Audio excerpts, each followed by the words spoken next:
When it comes to Halloween videos, there are a lot of ones that you can pick of the horror element, such as Nightmare on Elm Street, An American Werewolf in London, The Night of the Living Dead, Day of the Dead, maybe something like Halloween Kills, Friday the 13th, Nightmare Before Christmas, The Lost Boys, and even George like the Howling.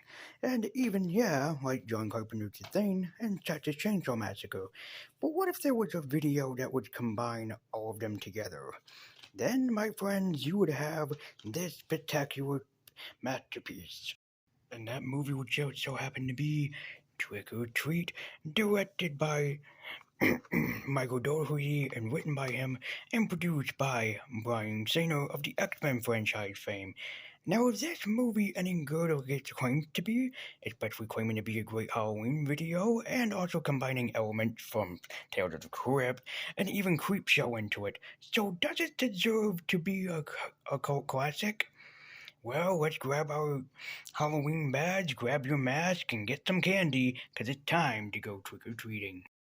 Trick or treat begins exactly how you would think it would, with a couple on Halloween night. Why is it Halloween? I don't know. I would play this as Halloween, but I don't want a video to get copyrighted. Anyways, they're spied upon by a devilish being in the background. Who is he? What does he want with him? No fucking clue. Anyway, Dicko McGee goes upstairs to watch porn. No, really watch. Said nature special. He's really watching porn. While his wife unplugs everything. But sadly, his wife won't be alive this Halloween night, as she is killed by Sam Ween, the Halloween production, as we go to the opening credits in a comic book style. And hey, with me being as big of a comic book nerd as I am, this is honestly kind of like eye candy for me. But the movie just doesn't end up there. It actually has four stories that intertwine together. From Micheal Dougherty, the writer of X-Men 2 and Superman Returns, brings you Trick or Treat. Our stories begin with a guy looking through and looking at women getting dressed as they're talking about their tits or their costume being sexy. And hey, as a guy who can appreciate some big breasts or big tits or big boobs, whatever you want to call them, I can definitely say I really do appreciate this because it's just eye candy for the adult viewers and also the females if that's what they prefer.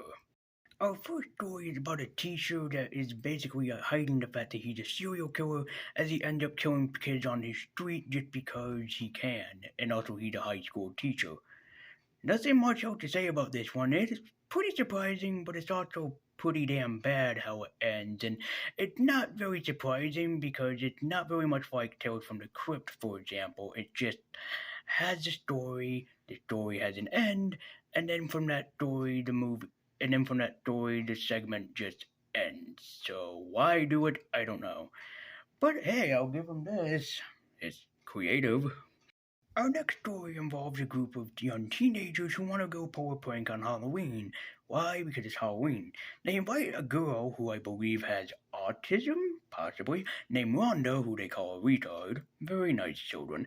And they invite her along, but the only friend of hers is Schwartz, or Schwartzen, because he's the only one that's nice to her. However, the prank doesn't go well. So they go to the ground of a burial ground where children had been killed by an evil bus driver, as Rhonda leaves them all behind to die at the hands of swamp zombies. I'd be more threatening if frickin' Swamp Thing came out of that, but then again, they do get their comeuppance for scaring Rhonda and also making fun of her for being retarded. This story is slightly better, but not that much better compared to the first one.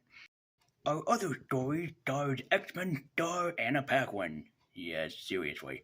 As she's walking through the woods to go join her sister at this big orgy, sex deal, Halloween party type of deal thing. But it turns out that Anna Paquin also has a secret that she's been hiding from everybody else. Because while she's attacked by the teacher from the first story, she has a surprise for him. What surprise? The fact that all of these women that are dancing around and being sexy for the big put it up boobage are actually werewolves. No, I'm not kidding.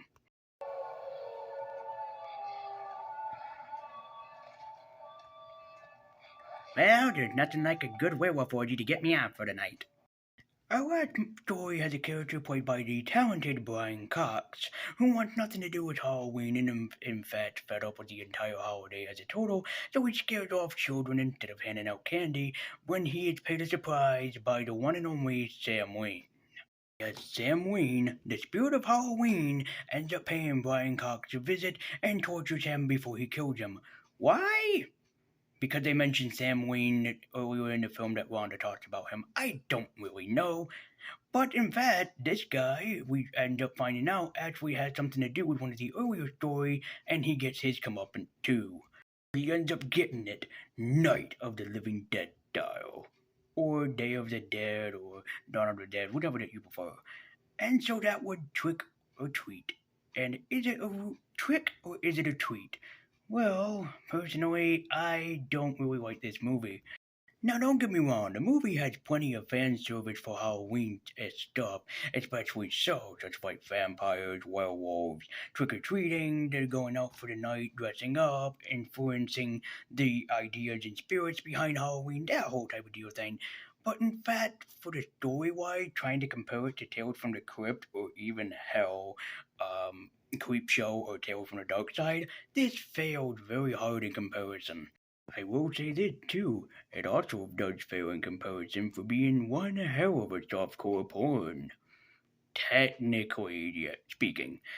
But yeah, where it does have Halloween porn and actual technically porn in this is not a very good movie for, in my opinion, and I would call it one of the worst films that I've ever seen. But if you're a fan of all the other movies I've shown you, maybe you can get some enjoyment out of this. But however, as for me, I don't really like Trick or Treat. I thought it could have been better. I thought it could have been much more phenomenal, and I thought that some of the story segments were way too much like Creepshow 3, and we all know how much that movie sucked. But if you want some really good eye candy, and especially a film that just entertains on just Halloween porn and nothing more than just to experience the true sensation or spirit of Halloween, Trick or Treat is definitely the film for you. But as for me, it is not. I'd rather watch any of one of the other movies that I've shown you, and definitely not this one. Hey guys, I just want to say thank you so much for watching my video. If you like it, please by all means necessary like, comment, subscribe, all that good nonsense. Also, let me know how the video quality is for the new video. So far while recording this, I thought it came out pretty damn good, and the quality looks pretty damn impressive. So you just have to let me know in the comment section down below. Anyway, thank you guys so much for watching, and I'll see you guys next time on the next segment of Lazy Cinema. Hope to see you then. Bye bye.